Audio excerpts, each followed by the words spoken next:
At the end of our last class, we were just tying up Gordon Allport's theory, and there are just a couple more things that I want to be sure that you're aware of. Though. You might note that I've emphasized that he is important for historical reasons, that he taught the first known course in theories of personality, probably did the first doctoral dissertation on personality, and he certainly tried to focus on healthy people, tried to focus on ourselves, and he tried to give us some ideas about how life unfolds for us. He introduced some new concepts, and he was really concerned about the welfare of others. He wrote a piece on prejudice and really tried to study the nature of prejudice, wrote a book on it, and at the time that he did that, he was one of the first people to come out with something like this.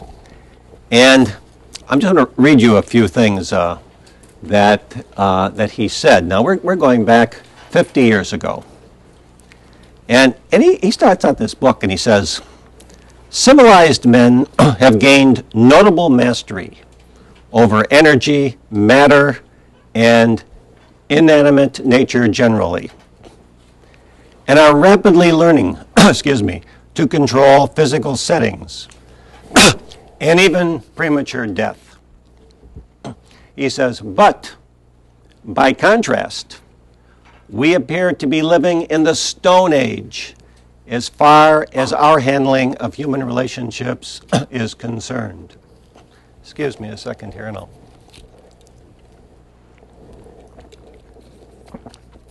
it was a real insight that he had that he was so focused on interpersonal relationships and felt that we're not making the progress we should make. Now, he then, looked at the history of prejudice, and one of the things, historically, prejudice was not necessarily a bad thing. In fact, a definition he used was that a prejudice is a feeling favorable or unfavorable toward a person or thing prior to and not based on actual experience. And so when prejudice began to be studied, one of the things that was recognized is there are a lot of positive prejudices.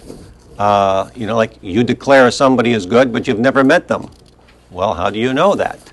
But it means the data are lacking in order to make a judgment. And at one point, in Allport's writings, his definition of prejudice, which not a lot of people have adapted, was prejudice is being down on something you are not up on. And that was his definition. And he went on to study, a number of factors in prejudice. And he tried to give some examples of the day about, how prejudice develops. And he gave one example that I really enjoyed, so I thought I would share it with you about what it's like to interact with a prejudiced person. So he has Mr. X and Mr. Y are talking to each other. Mr. X says, the trouble with the Jews is that they only take care of their own group.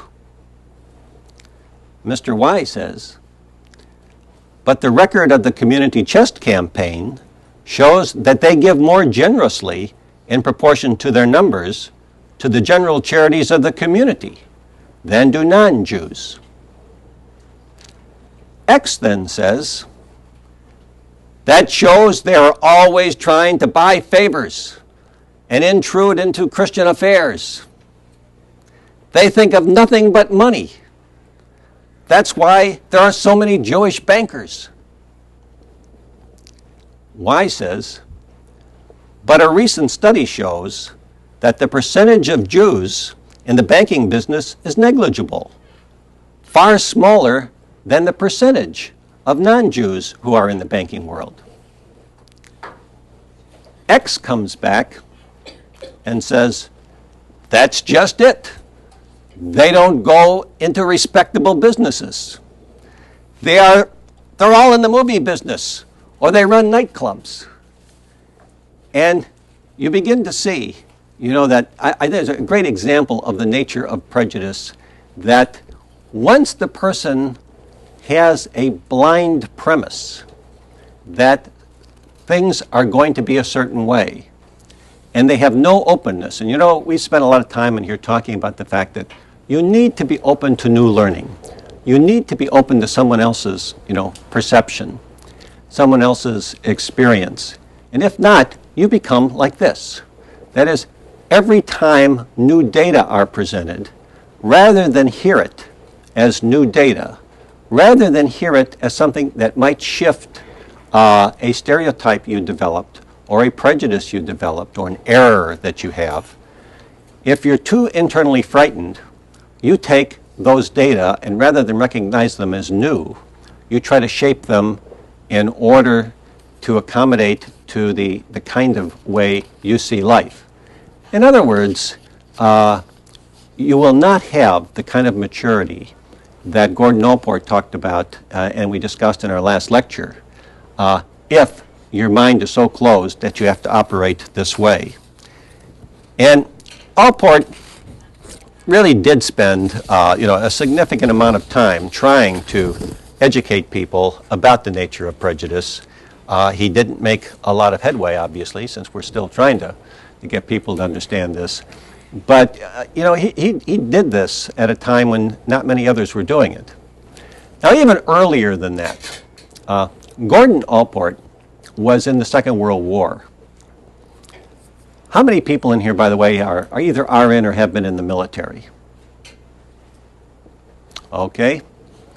Can any of you tell us what is disinformation? Do you know what disinformation is? Anybody want to take a guess? You don't have to have been in the military, even if you haven't been in the military. What do you think disinformation is? Well, disinformation is when you try to give people facts that really are not true, but you would like them to believe it. Now, during the Second World War, Gordon Allport became an expert on rumors. And when the U.S. was at war with Hitler and with the German people, he developed a system, and it was fairly scientifically worked out, of how can you put out a rumor, we called it rumors, but how can you put out disinformation, that is incorrect information, that most people will believe. And it became a very important strategy during the Second World War, because if you could get a lot of disinformation out, it meant the other side would have to try to accommodate to this. They would have to try to use up resources in order to be sure that that they weren't taken by surprise. So now what happened in this, there were things like, both sides, of course, were trying to break codes. I mean, the big thing during wars is that people were sending messages, and if you could break the code of the message, then you would be able to know something about the other side that they didn't know you knew. So the game goes on, and part of the game was you would sometimes send out messages you wanted the other side to discover. But the tricky thing was, how do you send out a message that the other side can discover, but the other side won't feel that they found it so easily, it mustn't be true? And Allport became this expert at how you put out information that sounds believable enough that actually you might act on it. And so during the war, he would make sure that things went out, let's say, in a code that the other side, if they worked at it, they could break. And within it, they might have information like, we're going to attack, that is, the United States is going to attack Germany on 7 fronts. and give various dates perhaps when these things are going to happen. Now, what he would do is there would be like an obvious place we're going to attack. Let's just make up, let's say we're going to attack Berlin. That would be certainly a very reasonable place to attack the Second World War. So he might send out, or get, the armed forces would send out this message that the other side would detect that Berlin is going to be attacked. And we might do some mild attack there. But then there would be messages using the same code saying, we're going to attack 100 miles north on the Rhine River. We're going to attack just south of the Bavarian Alps. And now what would happen to the other side is they would then believe these things. After all, the first message was true. So they would send troops out to the northern Rhine. They would send troops down south of Bavaria. In other words, they would have to react to all of this stuff. They would use up all kinds of resources. Maybe we'd had another one we're going to attack from the Russian side. But the point being that there was a real talent in figuring out how you feed information to other people in just the right dosage so that it's believable. And if you ever go back and you read his book on rumor, it's really fascinating. He actually did a fair amount of research on this later. But he was a real figure during the Second World War because he actually caused the enemy to have to use up all kinds of resources following all these wild things that he actually had the army send forward. And it was a very frustrating thing for Hitler to have to try to keep up with all of this stuff. And in the long run, of course, it was his undoing. But many people don't know that about Allport. It's kind of gotten lost, and it's too bad. It's really kind of a fascinating thing that he did. Well, the next person that we're going to be talking about is a man named Henry Murray. And part of Murray's importance was that he kind of represented a bridge between psychoanalytic theorists and trait theorists. And so, as we study him, we begin to see how he began to accept a lot of psychoanalytic principles, but then to move on to other things. And of course, he was very interpersonally oriented. And what you will see with him is that much of his theory came from his own observations. And that's going to be, of course, a serious limitation. And I will mention this a number of times because I think it's something you really want to be aware of. Well, now, pardon? Repeat what you just said, what you want us to be aware of. What I want you to be aware of is that much of his theory developed from his own observations. So that, and by that I mean often from a single person. So that he was still in that tradition of the psychoanalysts, in that exploring one person allowed him, the way he saw it, to generalize to the rest of us. Now, if you've been reading the text, do you notice who Dr. Allen says Henry Murray really loved? I mean, who was Henry Murray's favorite person? Anybody want to take a guess? You're asked. Great. Henry Murray's favorite person was Henry Murray. This is a very narcissistic individual. And you want to realize that, when personality theories evolved, we've talked often about the fact that the theorist himself or herself, their own personality plays a role. Well, you may want to take, some of these things, realizing that Murray developed this because he just thought that he had such great ideas. Now, he's unlike a lot of our other theorists in that Murray really did come from a wealthy family. And if you notice, many of the other people we've talked about did not. They came from poorer families, or they came perhaps from middle-class families. And even some of them, came from families like perhaps where the parents were physicians, but the parents were very socially conscious, and so they spent most of their time doing a lot of free care. Now, with Murray, Murray was married for a long time, and at the same time, he was having an affair with a woman named Christiana Morgan for a long time, over 20 years. And she was very important to him because she was a collaborator. She was a colleague, so they worked together all the time. She is given credit for getting him interested in studying Carl Jung, and you will see that Carl Jung is a real influence in Murray. And also she is given credit for helping him to develop the thematic apperception test. Don't worry about that term, I'll put it up later because I will tell you some things about it. But he is famous for that test, often called the TAT. And she is given credit for really helping him with a lot of this. And to support some of Dr. Allen's observations, after Murray has this long time affair with this woman, and she dies. After she dies, Murray tells everyone, if she had only lived a couple of weeks longer, I was going to leave my wife and marry her.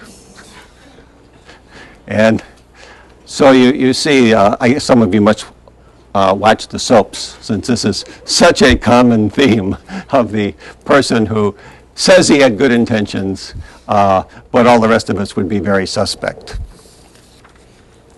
Well, Murray did his undergraduate work at Harvard. He completed an MD at Columbia, got a PhD in biochemistry at Oxford or Cambridge, and then he did an internship in surgery. And he's an interesting guy, in some respects, and he's quite different than physicians we now experience today, but not that different than many physicians of his time. That is, at his time, often physicians really were quite broadly educated. And so many of them, upon completing their medical training, didn't necessarily go on to treat patients. That is, they didn't go on to the care of patients as a traditional physician would. And they kind of wandered, into fields that excited them, and Murray is one of these people. And you'll see, as we talk about Murray's life, that he did things that probably wouldn't happen today, and we don't provide the opportunities for people today. And in fact, on one hand today, we often talk about the fact that we would like to more broadly educate our professional people, whether they be physicians or lawyers or business people, etc. But then we come along and accrediting bodies, rigidly demand so much that people tend to have very narrow educations. So whatever it is that most of us graduate in, that's probably what we're going to do. But you'll see with Murray, it was very different. First of all, he read Jung's Psychological Types, which was a book that was translated into English in about 1923. And this actually was the book that created enthusiasm for Murray in psychology. So the first really influential psychologist in Murray's development was Carl Jung. Then, only 4 years later, 1927, he took a position at the psychology clinic at Harvard. And 2 years later, he was the director. Now, quite unlike today's standards, Murray becomes the director of the psychology clinic, and he really has no background whatever in psychology. And in fact, the story that's told is that Murray was the principal lecturer in the very first psychology course that he ever regularly attended. And so here he is, becoming an expert, so much so that here he is the head of the psychology clinic at Harvard. But back in those days, things were different, and things could happen like that. Now, one really important element in Murray's theory is he believed that complex processes cannot be adequately studied by scientific experiments.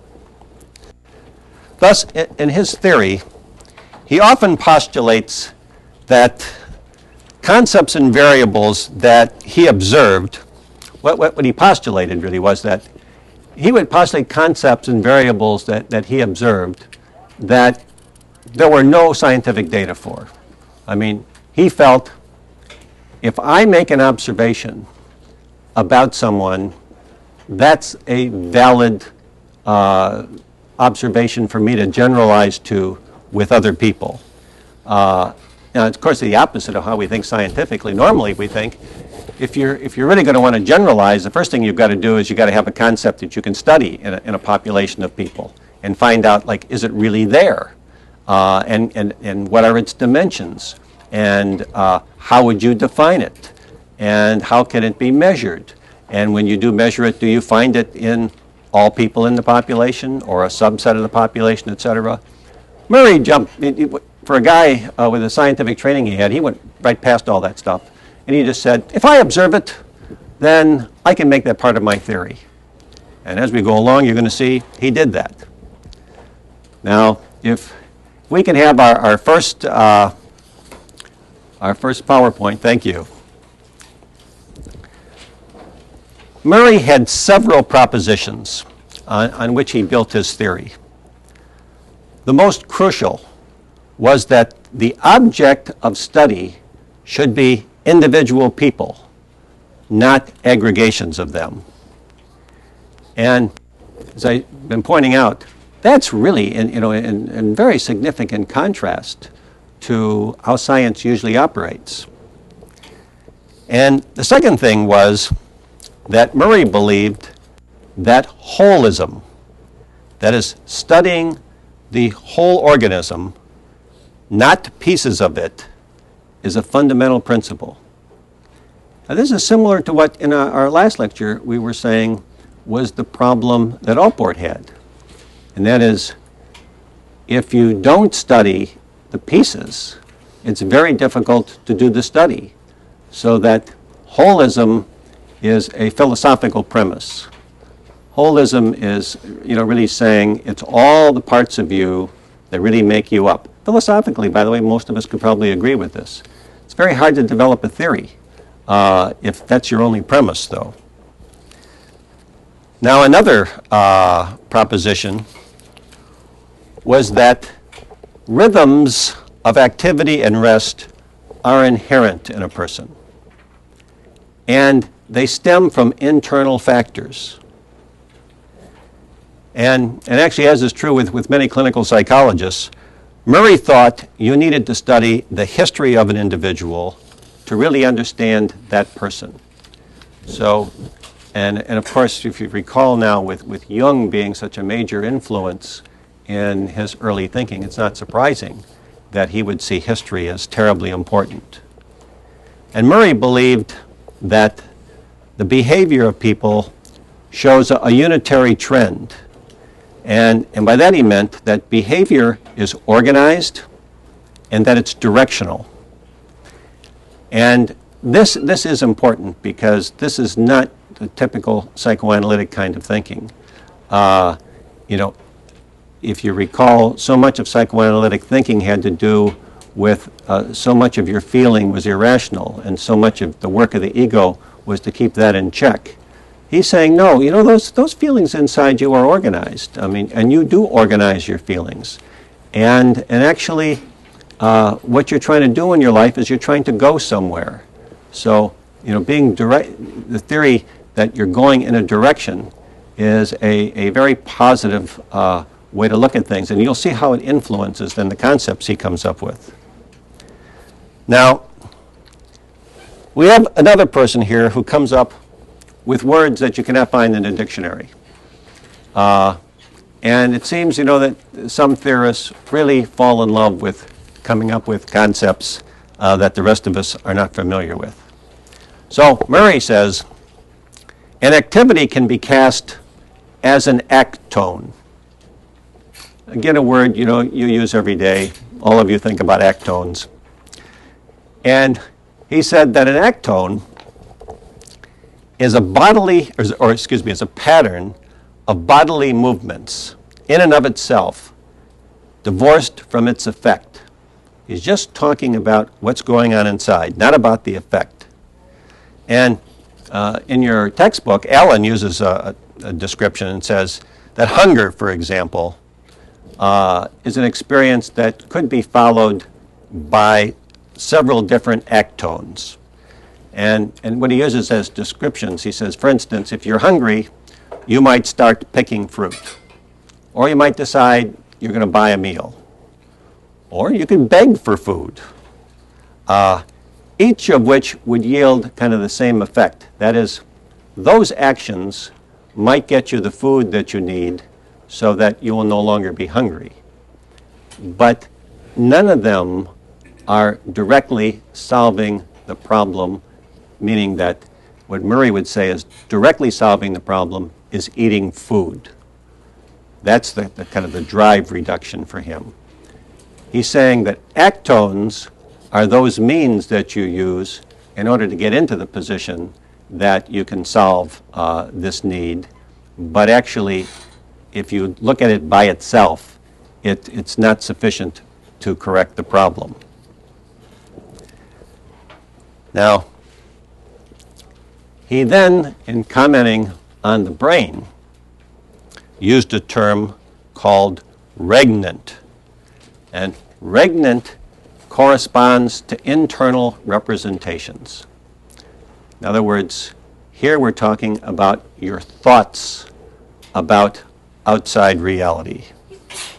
For example, if you're having an internal image of food, so we got our hungry person, you're having an internal image of a Big Mac.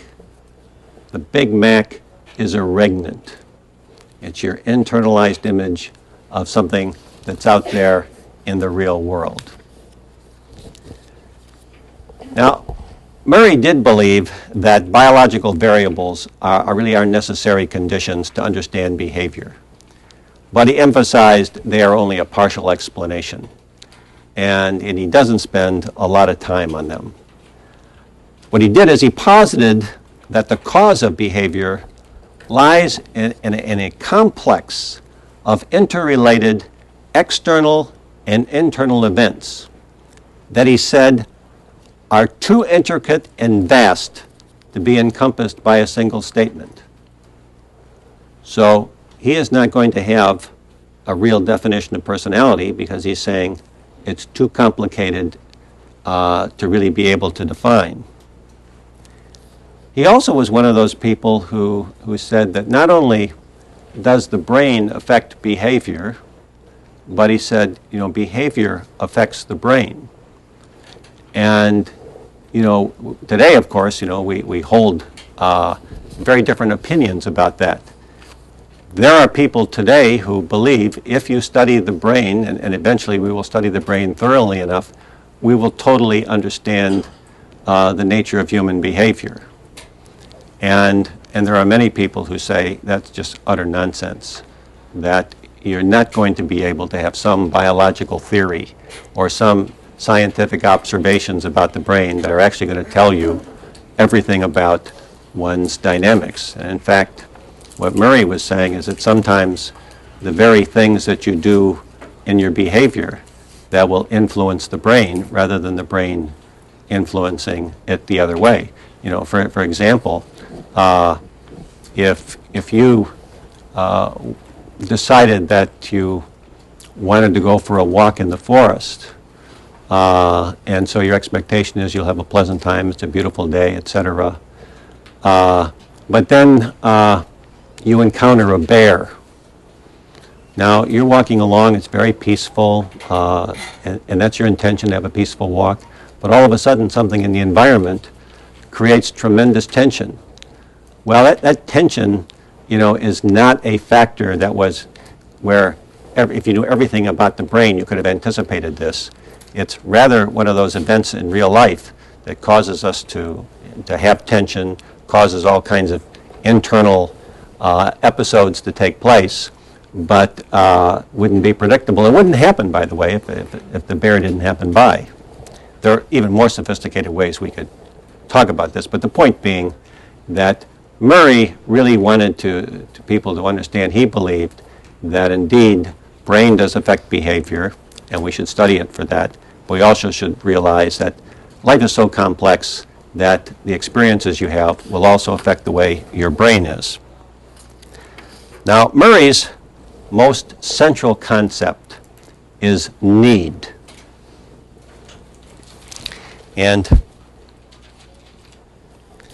he says that need is a physiochemical force in the brain that organizes perception and intellection and action in such a way as to transform an unsatisfying situation into a more satisfying one.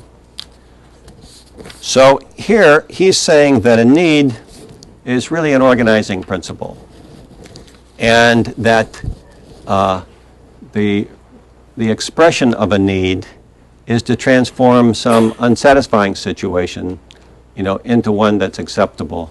So, interestingly enough, he saw that this force as kind of a problem solver. It's not that we usually don't think of need as so dynamic. We tend to think of need as a state, but for Murray, need was really very action-oriented, and he felt there were varieties of needs, and he divided them actually into two basic categories. First of all, he said there were psychogenic needs. And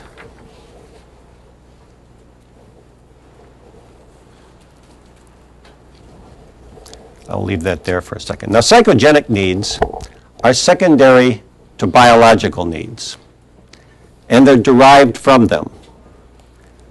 But they're one step away from the biological side of the organism, and therefore they are psychological in nature. And Murray thought that needs fall under a higher order factor. And so he comes up with the term vector. And he says that these higher order factors he is going to describe in terms of this term vectors. And he said vectors, it's probably a good choice in some ways, were forces that had directional properties. And there were two major vectors. One he named adience, another term you hear every day, and it refers to positive need-promoting vectors that describe movements toward objects and also movements toward people. And some of the adiant needs that Murray identified actually have become well known. For example, and if we can flash on this, there it is. Let me see if I can move this over. But I want you to pay attention to this. You'll notice that I have small n followed by achievement. Now, when you read about Murray, you'll often see this. Small n means need. And so there are going to be a number of needs we're going to talk about. And so need achievement will always be written with this small n followed by whatever it is we're talking about. And need achievement, of course, is popularly known to refer to a desire to really go beyond one's current situation and to exercise power, to realize future goals. I mean, need achievement is very future-oriented. And some of the connotations are, it is important to us. Question? Go back to the, okay, if people can see that. Dan, could we go back to the previous slide? Now, inachievement also, could become pathological. And we see that in people that we, talk about as being overachievers. And when you use terms like this, and this is how Murray's theory operated, there are connotations. I mean, when I say to you, overachiever, what comes to mind? Hard work. Hard worker. Okay. Like a professional athlete. Professional athlete. Okay. These are good. What else comes to mind? Overachiever. Who said that? Yes, workaholic. Okay, now what does workaholic mean?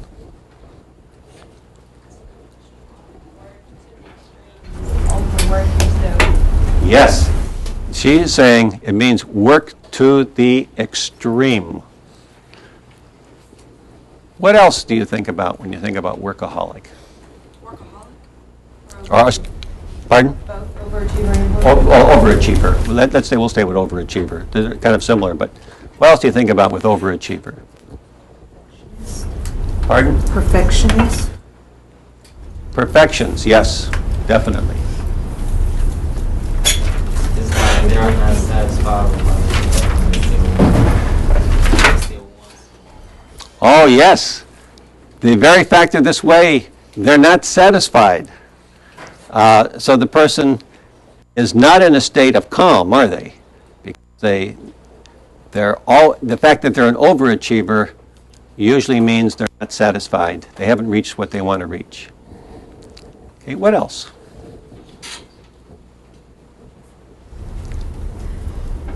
Sure. They're not as talented as someone else, but they're overachieving their talents. Okay, this is important. So your version of the overachiever is someone who really isn't as talented as some other people, and that's why they have to do this. So there's a certain motivation that you're seeing in this. Or they may get more out of it. Like they may not be as smart, but they're going to do better than you on the test every time because they try so hard. Their ambition is so great to do well. Okay, so you're saying they achieve a lot because They work hard at it. they put so much energy into it, and it's so important to them. It's not necessarily their innate energy. When you think of overachiever, do you say to yourself, I like overachievers? I mean, what's your emotional reaction to an overachiever? You want to go out with this person. You want to be their friend. Okay?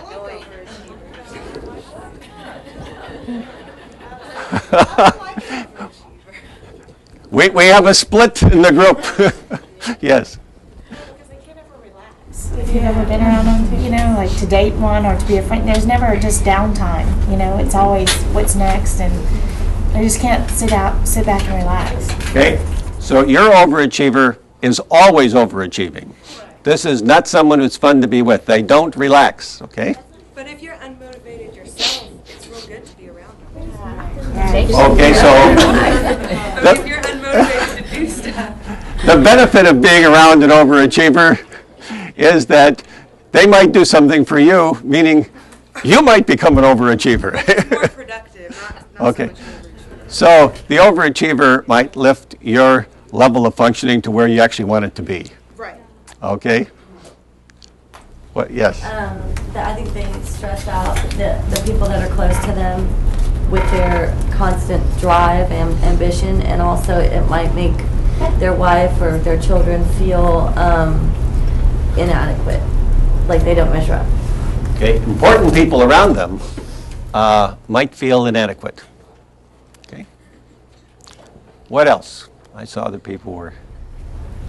Overachievers stick together. They get annoyed by underachievers. They're not keeping up on their level. And two overachievers together make you dizzy because they're so busy, but they can get a lot done, and they don't have time for people who are underachievers. They annoy them. So. Okay, so you are not eligible for the group of overachievers unless you are one of them. So it's not easy to have the experience you were describing of having the overachiever bring you up a bit because they won't let you in. What else? Sure. Like in competition, or sometimes sore losers. overachievers are sore losers. So, Competitive. so they're competitive, and there's only one outcome that they're going to allow for. Okay. Maybe this is another reason for why some would have questions about being involved with them. But what about, we must have other reasons. We had a lot of people say they like overachievers. They would be like too competitive and kind of embarrass you when the situation doesn't call for competitiveness. They would still be competitive. You know, it's not Okay. So you're saying, our overachiever is not only an overachiever, but our overachiever has a personality characteristic of being competitive. And they're competitive in everything. Okay? You might like an overachiever because they would be good providers. Someone that provided well for you. Okay, so you're saying overachievers really may be good to people, at least good to their loved ones. Their families, yeah. Okay. Yes. I was going to say, if they're dependable, you can count on them to get things done. You know that they're going to do it. Know it's going to be done well. And I think that maybe the overachiever that everybody has in mind is the extreme form of an overachiever, someone who's just anal about everything. There are people out there that just like to do well, and they're not as competitive, but they still have to be the best at, they just have to give everything their best, not be the best at everything. Okay, now you're making an interesting distinction because you're saying there is the overachiever and there's the extreme overachiever. And if you're only dealing with the overachiever who hasn't gone too far, you're saying it's nice that they're predictable, that you can depend on them, you kind of know what's going to happen, their values are fairly clear. Okay, what else? When we say overachiever, doesn't that mean that we're talking about the extreme form anyways? Because if you're just an achiever, then you're the basic. If you're saying over, you're talking about the extreme form anyways. So Good point. So we've got the achiever, we've got the overachiever, and we've got the extreme overachiever. And that may be the reason for why our group is not agreed upon whether you're going to like this person or not. And I think you're making the point, if you're an overachiever, you're an overachiever. And some are saying, well, no, you can be an overachiever. Maybe that has some positive value as long as you're not an extreme overachiever. What else do you think about? I mean, well, when you say it's good to have an overachiever, like in the medical field, finding the cure for cancer or AIDS, you would want somebody that was putting their all into it or constantly, with it. Okay. Now, that's an interesting distinction you're making, though, because you're saying the person puts their all into it. But do you have to be an overachiever to be committed to, as a scientist, let's say, trying to find a cure for cancer or for AIDS? Would you have to be an overachiever to put everything into that? No, but it helps. I mean, you might get to the end quicker if you were that dedicated or had those forces on you. What's the connotation? If you are an overachiever, what's the connotation in terms of personality theory? Pardon? Yeah, it's negative. nothing's ever good enough. Yeah. It's just like Right. So the person is not going to be satisfied, right? just achieving one thing. This is not our happy person. Now, what I want you to think about is that this is kind of how Murray, began to look at personality. You notice we've taken one person, that is the overachiever. Now, you notice that when we have our class talk about the overachiever, not everybody comes up with the same definition of what this person is like. I mean, we have gone from things like no one would want to be with this person to actually I think this person can be quite facilitating. From this person might be someone who is really dedicated to great social interest, let's say like discovering a cure for AIDS, to somebody that is very difficult to be with because no matter what goes on they always compete. And you notice we introduced new concepts, and we started off with overachiever. But then we got into, well, the overachiever is also overly competitive. And in some of your definitions, you'll notice the overachiever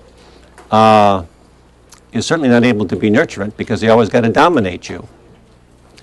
The overachiever for others, someone who might elevate your own performance so that actually, you would have something very positive.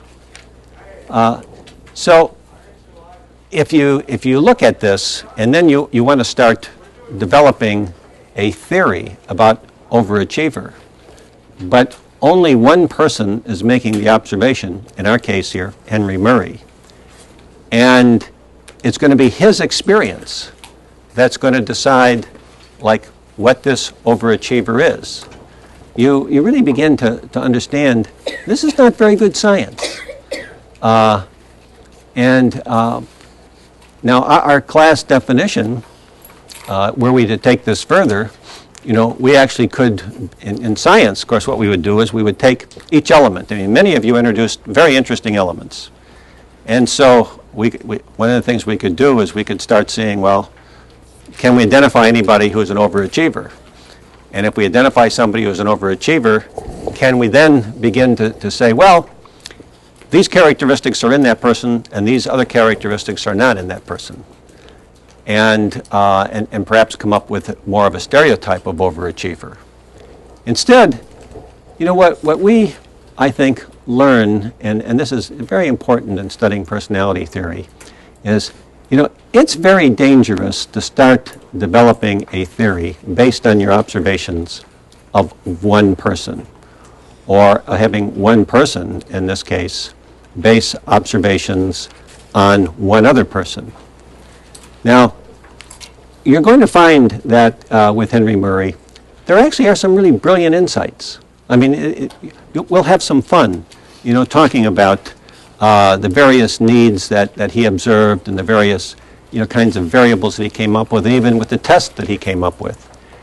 But what's very important is you really do want to be cautious as you look at these things, and you yourselves want to be critical. That is, you want to be thinking, do I honestly think this is a true characteristic of what exists in most people's personalities? And is the logic that he puts forward a logic that, you would put forward? Well, in our next class, we will look much more thoroughly at needs. Okay.